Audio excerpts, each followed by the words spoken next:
The chamber was vast beyond imagination. Crystalline walls stretched upward into darkness, and the floor beneath Hyunwoo's feet glowed with soft blue light. He stood alone in the center, surrounded by 7 towering platforms where the council members sat in judgment. The air smelled strange, like metal and flowers mixed together. His uniform felt heavy on his shoulders. Hyunwoo had been Earth's ambassador for 3 years. He thought he understood these alien races. He thought diplomacy could solve anything. Now, looking at the cold eyes staring down at him, he realized how wrong he had been. Human representative. The voice came from above. It belonged to Talus Vorn, a Velcran whose scales shimmered green and gold under the chamber's light. You have heard the charges. Your species has violated 17 galactic laws. You have militarized faster than any species in recorded history. You have colonized worlds without permission. You have created artificial soldiers. How do you answer? Hyunwoo took a deep breath. We did what we had to do to survive. The Scaroth raiders attacked our colonies. They killed 3 million people. We asked the council for help 5 times. 5 times you ignored us, so we defended ourselves. Defended? Another voice, this one like wind chimes. Isla Prime, a being of pure energy contained in a floating crystal, spoke without emotion. You built weapons capable of destroying planets. You created machines that think and kill. You spread across space like a disease. We spread like any growing civilization, Hyunwoo said, trying to keep his voice steady. We're not the aggressors here. Every action we took was in response to threats. Real threats that you ignored. Talus Vorn's eyes narrowed. There is something you should know, human. The Scaroth raids were a test. We allowed them to happen. We wanted to see how your species would respond to pressure. You responded with overwhelming violence. You proved exactly what we feared. The words hit Hyunwoo like a physical blow. You let them kill our people? 3 million lives were a test to you? Every species must prove they can exist peacefully in galactic society, Isla Prime said. You failed that test. Your nature is too aggressive, too chaotic, too dangerous. Hyunwoo felt rage burning in his chest, but he forced it down. Losing his temper now would only prove their point. If you had helped us, we wouldn't have needed to build those weapons. You created the very thing you feared. Excuses, Talus Vorn said. The council has made its decision. Humanity is hereby banished from council space. You will retreat to the outer rim beyond the quarantine zone. You are forbidden from entering civilized space for 500 years. Any human ship that violates this ban will be destroyed. Any human colony within council territory will be evacuated by force. You have 1 standard year to comply. The other council members nodded in agreement. All 7? Unanimous. This is a death sentence, Hyunwoo said quietly. The outer rim is unexplored, dangerous. You're condemning billions of people to exile in the most hostile region of space. Then perhaps your species will learn humility, Isla Prime replied. Or perhaps you will perish. Either way, the galaxy will be safer. Hyunwoo stared up at them for a long moment. Then he straightened his shoulders and spoke in a clear voice. History will remember this day. You had a chance to guide humanity to help us grow. Instead, you chose fear. But let me tell you something about humans. We survive, we adapt, we overcome. 500 years from now, you'll regret this decision. Are you threatening the council? Talus Vorn asked, his scales rippling with anger. No, Hyunwoo said. I'm making a promise. Humanity will remember. He turned and walked toward the exit. No one stopped him. Behind him, he heard Talus Vorn's voice one last time. Remove them from our sight. Let the void take them. The journey back to Earth took 3 weeks. Hyunwoo spent most of that time staring out the viewport of his ship, the Taeguk. Stars streamed past in silence. His assistant, a young woman named Hana, tried to comfort him several times, but he barely heard her words. All he could think about were those 3 million dead. A test. Their lives had meant nothing to the council. When the Taeguk finally entered Earth's orbit, Hyunwoo was immediately summoned to the Global Congress building in Geneva. The building was old, built before humanity had even reached Mars. Now it housed the government that represented 40 billion people across 12 worlds. President Minji met him in a private conference room. She was a short woman with gray hair and sharp eyes. Next to her sat Admiral Dae-hyun, a large man with scars on his face from the Battle of Titan. Dr. Yuna, the chief science advisor, stood by the window, looking out at the city below. Tell us everything, Minji said. Hyunwoo did. He told them about the trial, about the Council's admission that they had allowed the Skaroth raids, about the banishment. When he finished, the room was silent for several minutes. Finally, Admiral Dae-hyun spoke. They wanted us to fail. They've wanted it from the beginning. We're too different from them. Too unpredictable. They can't control us, so they're throwing us away. Can we fight them? Minji asked. No, Dae-hyun said bluntly. Not yet. They have thousands of worlds and fleets that dwarf ours. We'd lose badly. Then we comply, Dr. Yuna said, turning from the window. We take our people and we go to the Outer Rim. But we don't go there to die. We go there to build. Build what? Hyunwoo asked. Yuna smiled. It wasn't a warm smile. It was the smile of someone who had just solved a difficult problem. Everything. The Council thinks they're condemning us to death, but they're actually giving us freedom. Out there, beyond their laws and their restrictions, we can develop whatever technology we want. We can grow however we need to. We can become strong without anyone stopping us. Minji leaned forward. You're talking about an empire. I'm talking about survival, Yuna said. The Council uses fear to maintain control. They ban technologies they think are dangerous. They limit growth. They punish innovation. But in the Outer Rim, we're free from all that. We can do things they never dreamed of. Admiral Dae-hyun grinned. I like this plan. Hyunwoo felt something shift inside him. The anger and despair began to transform into something else. Hope. Determination. How long would it take? To evacuate all human worlds and move to the Outer Rim? 5 years if we push hard, Yuna said. To build a civilization that can stand against the Council? Maybe 50 years. Maybe less if we're lucky. 500 years, Minji said softly. That's how long they've banished us for. Imagine what we could become in that time. Hyunwoo stood up straight. Then let's begin. Project Genesis. We'll show them that exile wasn't a punishment. It was liberation. The meeting lasted another 6 hours as they planned the greatest migration in human history. By the time Hyunwoo left the building, dawn was breaking over Geneva. He stood outside for a moment looking at the sunrise. 500 years. The Council thought they were ending humanity's story. Instead, they had just started a new chapter. And when that chapter ended, nothing in the galaxy would be the same. 5 years had passed since the banishment. Captain Ji-won stood on the bridge of the New Dawn and watched as 47 massive ships gathered around her flagship. Each vessel was the size of a small city, packed with millions of people, supplies, and equipment. The great exodus was about to begin. All ships report ready, Captain, her first officer said. He was an older man who had served in the Navy for 30 years. His voice was steady, but Ji-won could see the worry in his eyes. Take us out, Ji-won ordered. The New Dawn's engines rumbled to life. Around them, the other ships did the same. Slowly, the massive fleet began to move away from Earth's orbit. Behind them, they left empty stations and abandoned facilities. Every human in Council space was now either on these ships or already gone ahead on smaller vessels. Ji-won was only 32 years old, but she had been chosen to lead the Exodus fleet because of her record. She had commanded mining operations in the asteroid belt and had led rescue missions during the Skaroth raids. President Minji herself had asked her to take this job. You're young enough to see this through to the end, Minji had said, and brave enough to face what's coming. The journey to the Outer Rim took 6 months. The fleet moved through space that no human had ever seen before. They passed nebulas that glowed with strange colors and dead stars that pulled at their ships with massive gravity. Twice they had to change course to avoid dangers that their sensors couldn't identify. 3 times ships broke down and had to be repaired while the fleet waited, but they made it. On the 203rd day of the journey, the fleet emerged into a star system that made everyone on the New Dawn's bridge gasp. 3 planets orbited a yellow sun. All 3 showed signs of water and atmosphere. Scanner readings came in fast and excited. Captain, the science officer reported, her voice shaking with excitement. The second planet is almost perfect. Oxygen atmosphere, liquid water, temperature range suitable for humans. The first planet needs work, but it's possible. The third planet is colder, but has massive mineral deposits.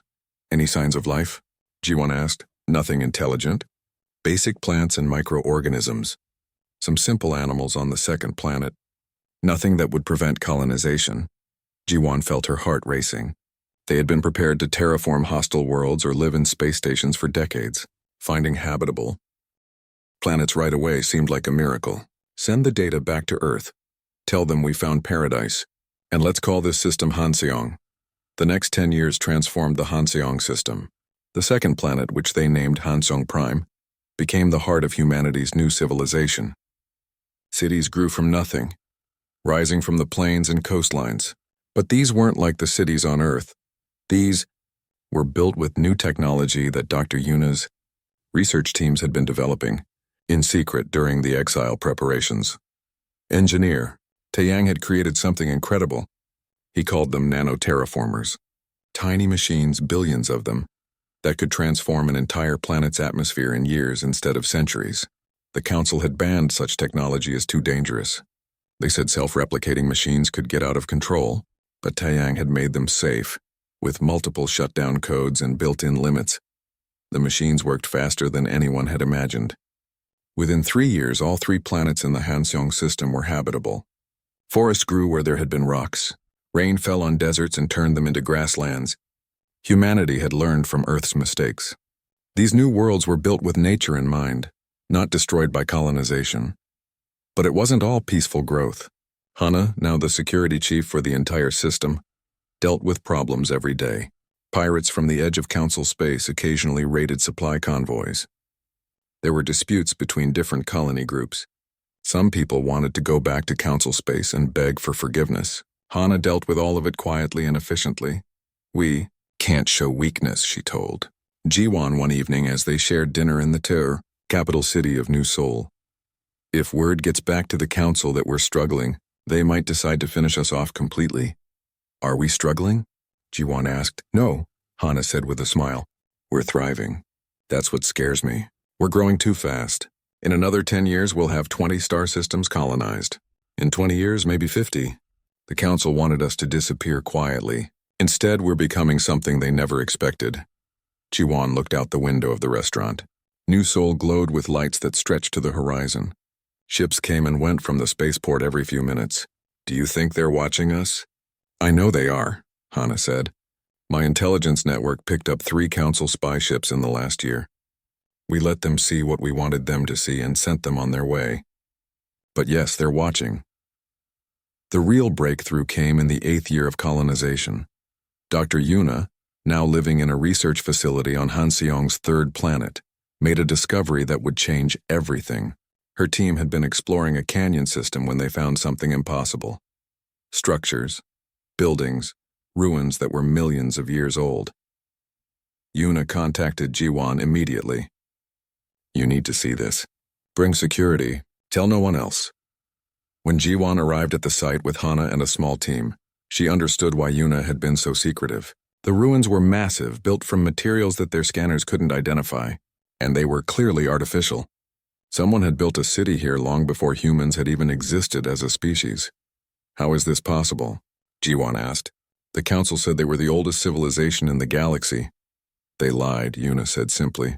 She led them deeper into the ruins, down a tunnel that seemed to go on forever. At the end was a chamber filled with strange machines. At the center was a pedestal with a glowing crystal. "That's a data storage device," Yuna explained. "It took us 3 days to figure out how to access it. What we found inside is going to change everything." The crystal contained a complete history of a civilization that had existed millions of years before the Council. They called themselves the progenitors. They had built an empire that spanned the galaxy. They had technology that made the Council look primitive, and they had destroyed themselves. The records were clear. The progenitors had become obsessed with safety and order. They banned new technologies. They limited growth. They crushed any civilization that seemed too different or too dangerous. Eventually, they stagnated. They stopped innovating, and when a crisis came, they couldn't adapt fast enough to survive. "The Council is making the same mistakes," Yuna said quietly. "They sit on these ruins, probably on other progenitor worlds too. They've learned nothing from history. They're going down the same path." Jiwon felt cold despite the warm air in the chamber. "Does the Council know about the progenitors?" "They must," Yuna said. "This can't be the only site. But they've kept it secret. Maybe they're afraid of what it means. Maybe they think they can avoid the same fate. Can they?" Hana asked. "No," Yuna said with certainty. "Because they're doing exactly what destroyed the progenitors. They're choosing fear over growth, control over freedom, safety over progress. Meanwhile, we're out here building something new, something better. Jiwan made the decision quickly. This site is classified. Only the highest levels of government can know. If the council finds out we discovered this, they might see us as an even bigger threat. Agreed, Yuna said. But we can learn from these ruins.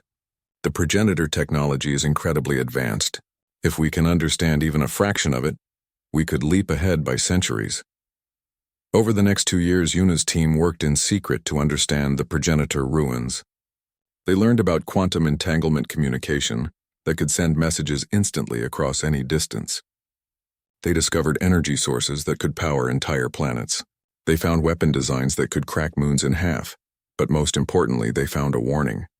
The progenitors had left a message carved into the crystal in 1,000 languages. Yuna translated it during a late-night work session, and the words made her sit down hard. To whoever finds this, do not repeat our mistakes. We thought we could control everything. We thought we could prevent all danger by banning all risk. We were wrong. A civilization that stops growing starts dying. Fear is the death of progress. If you want to survive, embrace change. Welcome the unknown. Never stop reaching for the stars. Jiwan read the translation 3 times. Then she sent it to President Minji with a single note. This is why we'll survive and the council won't. They're afraid of what we might become. But fear is already destroying them. The years continued to pass. More ships arrived from the few remaining human colonies. The population of Hansong grew to 5 billion. New cities sparkled on all 3 planets. Space stations orbited every useful body in the system. And deep in secret laboratories, human scientists worked on technologies that would have terrified the council. 10 years after the Great Exodus began, Captain Jiwan stood on the same bridge of the New Dawn and looked at Hanseong Prime glowing below. They had done it. They had built not just a colony, but a civilization. The seeds of an empire had been planted. Now it was time to watch them grow. 20 years had passed since the Great Exodus. The Hansung system was no longer alone. 200 star systems now flew the flag of humanity. Billions of people lived and worked across dozens of habitable worlds. And today, in the Grand Assembly Hall on Hanseong Prime, history was being made. Chancellor Seok stood at the podium and looked out at the representatives from every human world. He was a tall man with silver hair and a calm voice that made people trust him. He had been governor of Hanseong during the early years, when survival was uncertain.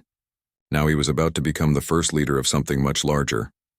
Today we stop being scattered colonies, Seok said, his voice carrying through the hall. Today we become the Terran Dominion, not an empire built on conquest, but a federation built on cooperation. We share technology freely. We protect each other absolutely. We grow together, or we don't grow at all. The representatives stood and applauded. The vote had been unanimous. Every world wanted this. They had seen what unity could accomplish. Alone they were vulnerable. Together they were becoming something powerful. Fleet Marshal Kyung watched from the military section of the hall. She was a small woman with sharp eyes and gray streaks in her black hair. 20 years ago, she had been a junior officer on a patrol ship. Now she commanded the Terran Navy, the most advanced military force humanity had ever built. And nobody outside Dominion space knew just how advanced it really was. The Council thought humans were barely surviving in exile. They thought wrong. While the Council had spent 2 decades maintaining the status quo, humanity had been innovating at a pace that would have terrified them. Technologies the Council had banned were now standard in the Dominion. Self-replicating mining drones stripped asteroids bare in weeks. Biosynthetic soldiers grown from human DNA served alongside regular troops. Singularity reactors powered ships and cities with near-infinite energy. But the real advantage was something simpler: freedom. In Council space, every new technology had to be approved by committees. Every expansion needed permits. Every innovation was checked and double-checked for potential dangers. In the Dominion, scientists could experiment freely. Engineers could build whatever they imagined. The only rule was don't harm fellow humans. After the ceremony, Kyung met with Chancellor Seok in his private office. With them was Spy Master Isul, a quiet man who ran the Dominion's intelligence network. Isul had been a diplomat once before the exile. Now he knew more secrets than anyone else alive. Show him, Seok said to Isul. Isul placed a datapad on the desk. We've had agents in council space for 15 years. They pose as merchants, refugees, anyone who can move freely. What we've learned is disturbing. How disturbing? Kyung asked. The council is falling apart, Isul said. Slowly but steadily. Member species are fighting over resources. The economy is stagnant because innovation is illegal. Crime is rising because prosperity is falling. And the military is spread too thin trying to maintain order. Seok leaned back in his chair. How long until collapse? Unknown. Maybe 50 years. Maybe 100. But it's coming. Meanwhile, we're growing stronger every day. Eventually, they'll notice. And when they do, they'll have to make a choice. Accept us as equals or try to destroy us. Can they destroy us? Seok asked, looking at Kyung. Kyung smiled. It was not a friendly smile. No, not anymore. Our ships are faster. Our weapons are stronger. Our shields can take hits that would vaporize council vessels. If they came at us with everything they had, we'd win. It wouldn't be easy and we'd lose people, but we'd win. Let's hope it doesn't come to that, Seok said. War is wasteful. I'd rather they simply left us alone. But the council wasn't going to leave them alone. 3 months after the Dominion was founded, a Velcran merchant ship accidentally jumped into Dominion space. Their navigation computer had malfunctioned, sending them far beyond where they intended to go. When they realized where they were, the crew panicked. Council law said any ship that entered the quarantine zone could be fired upon without warning. Admiral Jiwon, now commanding the border fleet, received the alert immediately. The merchant ship was broadcasting distress signals and begging for mercy. Jiwon could have destroyed them easily. Instead, she ordered them escorted to Hansung Prime. Treat them as guests, she told her officers. Feed them. Give them repairs. Show them who we've become. The Velcran merchants were terrified at first. They expected to be imprisoned or killed. Instead, they were given comfortable quarters in a hotel overlooking New Seoul. They were taken on tours of the city. They saw factories producing advanced technology. They saw ships being built in orbital yards. They saw a civilization that was thriving, not struggling. The captain of the merchant ship, a young Velcran named Tornus, couldn't believe what he was seeing. This is impossible, he said to Jiwon during a formal dinner. The quarantine zone is supposed to be death. Hostile space. How did you build all this? We worked hard, Jiwon said simply. And we didn't let fear stop us from innovating. Your council bans technologies because they're dangerous. We use those technologies safely. That's the difference. Tornus looked uncomfortable. The council believes humans are too aggressive, too unpredictable. Seeing all this, seeing your military strength, they'll be more afraid than ever. Then they shouldn't have exiled us, Jiwon said. We didn't want to be enemies. We just wanted to exist. They made the choice to push us away. Now we're strong enough that they can't push us around. If they're afraid, that's their problem, not ours. After 2 weeks, the Velcran merchants were given a fully repaired ship and sent on their way. Jiwon gave them a message for the council. Humanity remembers what was done to us. But we don't seek revenge.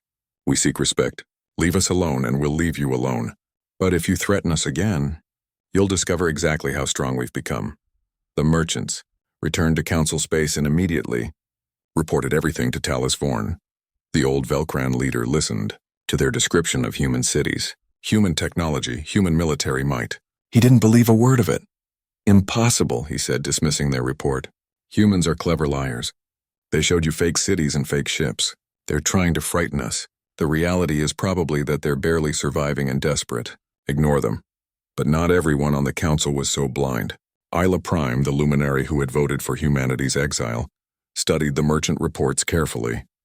She accessed old records and ran calculations. Then she called a private meeting with Talus Vorn. They're not lying, she told him. Look at the power signatures in the merchant sensor logs. Look at the materials analysis. Those ships are real. That technology is real, and it's more advanced than anything we have. So what do you suggest? Talus Vorn asked coldly. That we admit we made a mistake? That we beg the humans for forgiveness? I suggest we prepare for the consequences of our actions, Isla Prime said. We tried to exile humanity to death. Instead, we freed them from our restrictions. Now they're becoming more powerful than us, and they remember everything we did to them. Talus Vorn's scales rippled with anger. If they're that strong, then they're exactly as dangerous as we feared. We should have destroyed them when we had the chance. It's too late for that now, Isla Prime said quietly. Now all we can do is hope they're more merciful than we were. Back in Dominion space, Chancellor Siak received regular reports from Isol's spy network. The Council was becoming aware of Dominion strength. Some species wanted to establish relations, others wanted war. The whole situation was unstable. Then the Skoroth raiders made another mistake. The same pirates who had attacked human colonies decades ago, who had killed millions in what the Council called a test, decided to raid a joint Velcron Luminari colony on the edge of Council space. They thought the Council was weak. They were right, the raid was brutal. 5 million colonists died before the Council fleet could respond. By the time they arrived, the Skoroth were gone, fled into deep space. The Council fleet was too slow, too clumsy to chase them effectively. 3 days later, Isal walked into Chancellor Siak's office with a message. The Council wants our help. They send it through back channels, quietly. They're too proud to ask publicly, but they're desperate. They want us to hunt down the Skoroth. Siak stood and walked to the window.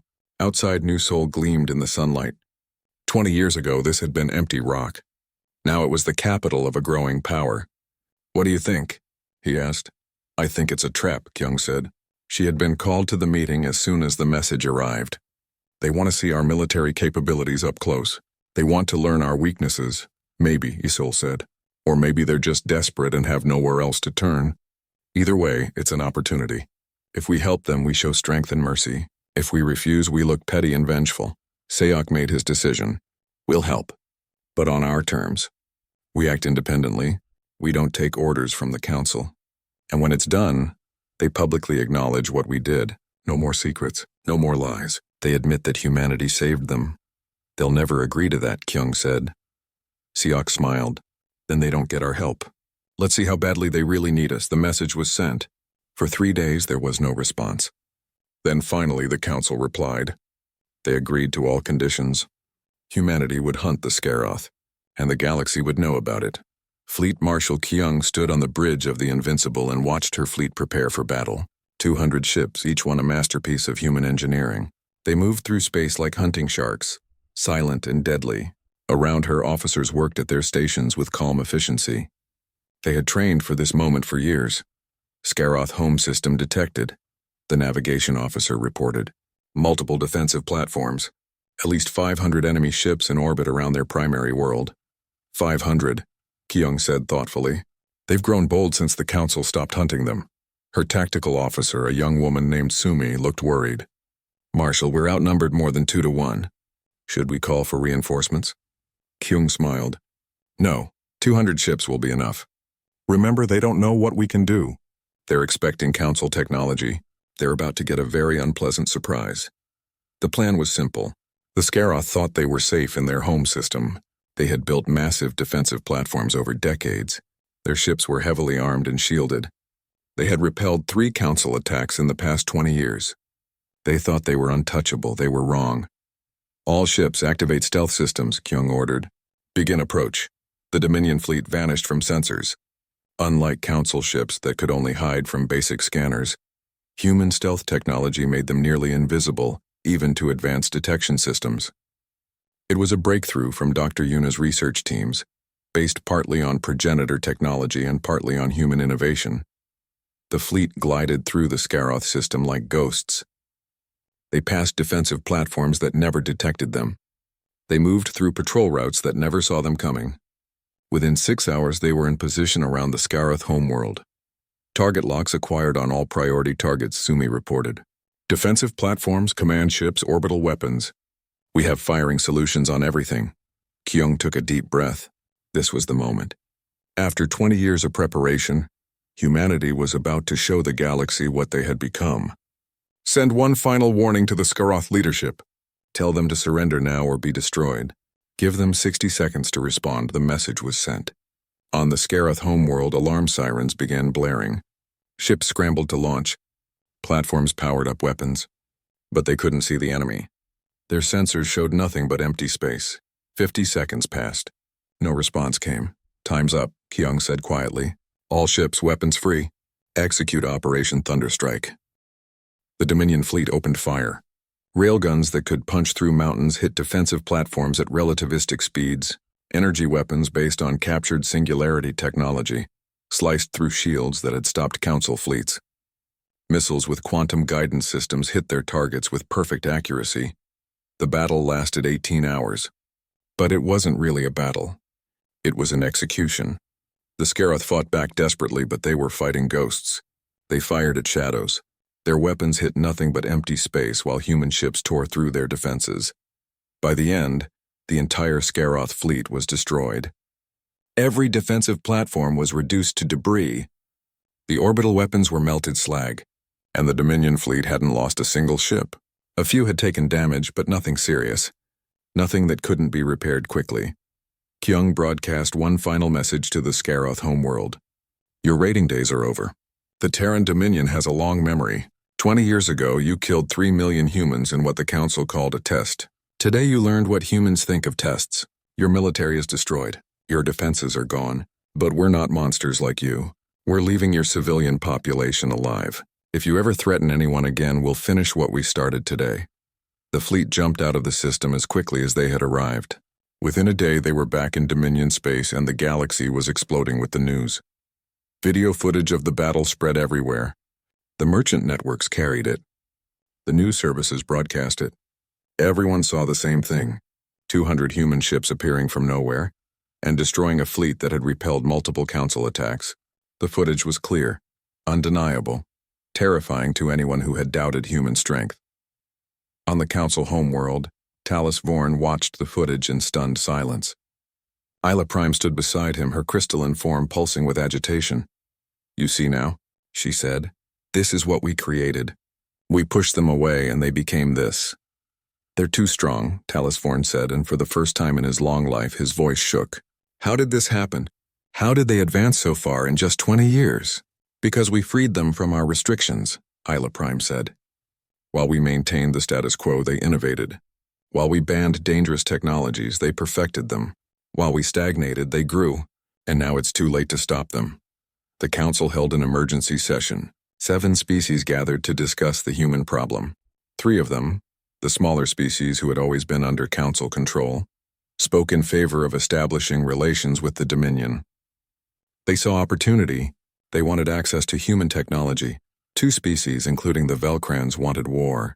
They argued that humans were too dangerous to exist, that the Dominion needed to be destroyed before they became even stronger.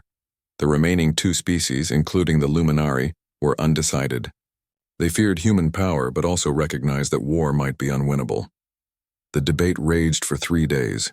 Then Spymaster Isol made his move. He had been waiting for this moment. His agents had spent years gathering information, and now it was time to use it. Dr. Yuna, now 90 years old but still sharp as ever, had authorized the release of the Progenitor Testament. The full database from the ruins on Hanseong was transmitted to every major news network in council space, simultaneously. Billions of people learned the truth in a single day. The progenitors had existed. They had been more advanced than the council ever dreamed. And they had destroyed themselves through fear and stagnation. The records were clear and undeniable. The council had been sitting on these ruins, had known about them, and had kept them secret. The revelation hit council space like a bomb. People were angry. They had been lied to. Their governments had hidden the truth about galactic history. And worse, the council was repeating the exact mistakes that had destroyed the progenitors. 3 species immediately withdrew from the council. They sent diplomatic messages to the Dominion, asking to establish relations. Within a week, 5 more species followed. The council was fracturing before everyone's eyes. Chancellor Siok watched the chaos from his office on Hanseong Prime. Isul stood beside him, looking satisfied. We didn't fire a single shot at the council, Isul said, and we're tearing them apart anyway. Truth is often more powerful than weapons, Siok said. The council built its authority on lies. Now those lies are exposed. The question is, what happens next? The answer came faster than expected. Talis Vorn, seeing his power crumbling, made a desperate decision. He would unite the remaining council species through fear. He would give them a common enemy. He would attack the Dominion with everything he had left. Secretly, he began gathering a war fleet. 10,000 ships from 6 species. It would take months to assemble, but when it was ready, it would be the largest military force in recorded history. He would crush the Dominion and prove that the Council was still the supreme power in the galaxy. But Isol's spy network was everywhere. Within days of the order being given, he knew everything. He brought the information to Seok and Kyung. 10,000 ships, Kyung said, studying the report. That's different from 500 Scaroth raiders. That's an actual threat. Can we win? Seok asked. Kyung thought for a moment. Yes, but we'll take losses. Maybe heavy losses. And it will show the galaxy exactly what our capabilities are. No more secrets. No more wondering. After this, everyone will know exactly how powerful we've become. Then we prepare, Seok said. But we do it quietly. Let them think they have surprise on their side. Let them commit fully to the attack. Then we show them what mistake they made. Over the next 6 months, the Dominion prepared. Shipyards worked around the clock. New weapons were installed on existing ships.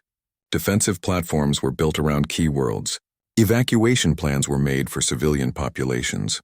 Everything that could be done was done. And then the Council fleet came. 10,000 ships jumped into the Hansung system, expecting to find a scattered defense and quick victory. Instead, they found Kyung waiting for them with 4,000 ships and defensive platforms that made the Scaroth defenses look like toys. The Battle of Hanseong was about to begin. And after it was over, the galaxy would never be the same. The Battle of Hanseong lasted 14 hours. For Fleet Marshal Kyung, it felt like years. She watched from the bridge of the Invincible as 10,000 enemy ships tried to break through her defenses. They came in waves, throwing everything they had at the human fleet. Energy weapons lit up space like fireworks. Missiles crossed the void by the thousands. Ships exploded in brilliant flashes of light. But the Council fleet was fighting a war they didn't understand. Their tactics were old, proven over centuries against enemies who fought the same way. The Dominion fought differently. Human ships moved faster, turned sharper, hit harder. They used quantum shields that absorbed damage and converted it into power. They fired railguns that punched through multiple ships at once. They deployed drone swarms that overwhelmed enemy point defenses. Most devastating of all were the gravity weapons. Based on progenitor technology and improved by human engineers, these weapons could create miniature black holes that lasted for seconds. Ships caught in their pull were crushed instantly. Entire formations were destroyed with single shots. Enemy fleet is breaking formation, Tactical Officer Sumi reported. They're taking massive casualties. We've destroyed or disabled 4,000 enemy ships. Our losses are at 200 ships damaged, 73 destroyed. Kyung felt each loss like a knife in her heart. 73 ships, thousands of crew members dead. But she couldn't stop now. Continue the attack. Target their command vessels. End this quickly. The Council fleet tried to retreat, but human ships were faster. They cut off escape routes and forced the enemy to stand and fight. By the end, 6,000 Council ships were destroyed. The remaining 4,000 surrendered. It was the most decisive military defeat in recorded history. Talus Vorn's flagship was one of the survivors. Kyung ordered it captured intact. When Marines boarded the vessel, they found the old Velkron in his command center staring at screens showing the destruction of his fleet. It's over, Kyung told him via communication link. You lost. Now you have a choice. Face trial before a new galactic court, or accept the same exile you gave us? Choose. Talus Vorn looked at her for a long moment. His scales had lost their shine. He looked old and tired. Exile, he said finally. I don't want to see what comes next. Then go, Kyung said. Take your ship and disappear beyond the outer rim. If you ever return to civilized space, you'll be arrested immediately. Talus Vorn's ship jumped away, heading into the unknown. No one ever saw him again. Some said he found a primitive world and lived out his days in quiet regret. Others said his ship broke down in deep space and he died alone. No one knew for certain and no one really cared. The aftermath of the battle changed everything. 8 Council species immediately requested peace talks with the Dominion. They didn't want to be next. They didn't want their fleets destroyed. They wanted to survive in a galaxy where humanity was clearly the strongest power. Chancellor Seok held the peace talks on Hanseong Prime. Representatives from dozens of species gathered in the Great Hall where the Dominion had been founded. But this time, the tone was different. This time, humans weren't asking for acceptance. They were dictating terms. The old council is dead, Seok told the gathered representatives. It died because it was built on fear and control. We're not going to build another empire like it. Instead, we're proposing something new, a federation of free worlds. Every species gets equal representation. No single species has ultimate authority. Decisions are made democratically, and most importantly, innovation is encouraged, not banned. What about military power? One representative asked nervously. The Dominion has shown it's stronger than all of us combined. How do we know you won't just conquer everyone? Because conquest is expensive and pointless, Seok said simply. We don't want to rule you. We want to trade with you. We want to share technology with you. We want to explore the galaxy together, but we won't tolerate threats. If someone attacks us or our allies, we'll respond with overwhelming force. Peace through strength. That's our philosophy. The discussions lasted 3 months. Some species joined the Federation immediately. Others held back, suspicious and afraid. But slowly, the new order took shape. Trade agreements were signed. Technology was shared. The Dominion opened its universities to alien students. Human merchants began traveling to worlds that had been closed to them for decades. 5 years after the Battle of Hanseong, the Galactic Council officially dissolved itself. A ceremony was held on the old Council homeworld. The 7 platforms where Council members had once sat in judgment were dismantled. In their place, a simple monument was erected with a single inscription. Here ended the age of fear. Here began the age of cooperation. But not everyone was happy with the new order. Some species had benefited from the old Council's control. They had been protected, given resources, kept safe from competition. Now they had to stand on their own, and many struggled. There were protests, occasional violence, even small rebellions. The Dominion dealt with each situation carefully. They sent peacekeepers, not conquerors. They offered aid, not occupation. Slowly, stability returned, and with stability came prosperity. The Federation's economy grew faster than the Council's had in centuries. New technologies spread quickly. Living standards rose across dozens of worlds. Yunwu, now 93 years old, watched all of this from his home on Earth. He had lived long enough to see humanity go from banished outcasts to the most powerful civilization in the galaxy. One day, he received a visitor. Isla Prime, the luminary who had voted for humanity's exile so many decades ago, came to speak with him. I wanted to apologize, she said. Her crystalline form pulsed with emotion. I was wrong. The Council was wrong. We feared you when we should have helped you. We tried to control you when we should have learned from you. Hyunwoo looked at the alien being who had changed his life so long ago. You know what's funny? You actually did us a favor. If you had let us join the Council, we would have become like you, stagnant, afraid to innovate, controlled by rules and regulations. The exile freed us. It let us become who we really are. Does that mean you forgive us? Ayla Prime asked. I don't know, Hyunwoo said honestly. 3 million people died because of your test, because you wanted to see how we'd react to pressure. That's not something I can forgive, but I can acknowledge that the past is past. What matters now is building a better future. Ayla Prime left soon after. Hyunwoo never saw her again. He died peacefully 2 years later, surrounded by family. His funeral was attended by representatives from 60 species. The human who had stood alone before the Council and promised that humanity would survive had lived to see that promise fulfilled beyond anyone's wildest dreams. 50 years after, the Banishment, the Federation of Free Worlds, held its founding ceremony. A permanent assembly was established, with rotating leadership and equal representation for all member species. The first president was a Luminari, the second would be human, then a Velkron, then a Scaroth, then others in turn. Ambassador Mina, Hyunwoo's granddaughter, represented humanity at the ceremony. She was young, only 35, but she carried her grandfather's legacy with pride. When she spoke to the assembly, she told them about the old man who had stood before the Council and been rejected, who had promised that humanity would survive, who had lived to see exile transform into triumph. My grandfather used to say that the Council made one critical mistake, Mina told the assembly. They judged us based on what we were, not on what we could become. They saw aggression and called us dangerous. They saw rapid growth and called us unstable. They saw innovation and called us reckless. But those traits aren't flaws, they're strengths. And by forcing us to use those strengths alone, by pushing us away, they made us stronger than we ever would have been under their control. She paused and looked around the chamber at all the different species. So here's what humanity learned from exile. Don't fear change. Don't resist growth. Don't try to control everything. Let civilizations develop in their own way. Help them when they need it. Guide them when they ask. But never ever try to limit what they might become out of fear.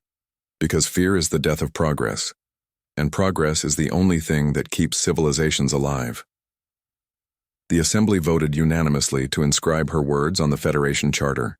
They became the guiding principles of the new Galactic Order. Chancellor Seok, now elderly and retired, watched the ceremony from his home on Hanseong Prime. He had led the Dominion through its most difficult years. He had built an empire not through conquest, but through innovation and cooperation. Now he could rest. On his final day, surrounded by friends and family, someone asked him what he was most proud of.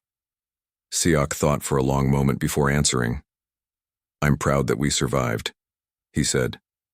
"I'm proud that we thrived. But most of all, I'm proud that we did it without becoming monsters. The Council feared we'd conquer the galaxy. Instead, we freed it. That's the real victory. Not the battles we won, but the civilization we built." He died peacefully that night. His funeral was the largest in human history. Species from across the galaxy sent representatives. Even a few Velcrons attended, descendants of those who had voted for humanity's exile. The Terran Dominion continued to grow. 100 years after the banishment, humanity controlled 500 star systems. 200 years after, 1,000. But control wasn't the right word anymore. It was more like cooperation. Human worlds were integrated into the Federation. Human technology spread everywhere. Human culture mixed with dozens of alien cultures, creating something new and beautiful. And always, in the center of the Federation Assembly, there was a statue. It showed a human standing alone before 7 empty chairs. The human was Hyun-woo, captured in the moment he promised that humanity would survive.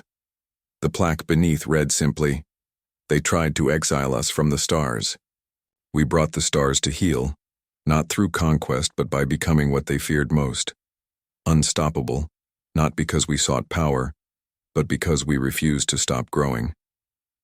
The galaxy had learned its lesson. Fear was the death of progress. Cooperation was the key to survival. And humanity, the species once judged too dangerous to exist, had become the bridge between all civilizations. Not because they were perfect, but because they refused to let anyone tell them they couldn't be better. That was the real story of the Terran Dominion. Not a story of revenge or conquest, but a story of survival, growth, and the stubborn human refusal to give up, no matter how dark things seemed. The Council had tried to write humanity out of galactic history. Instead, humanity rewrote the entire book.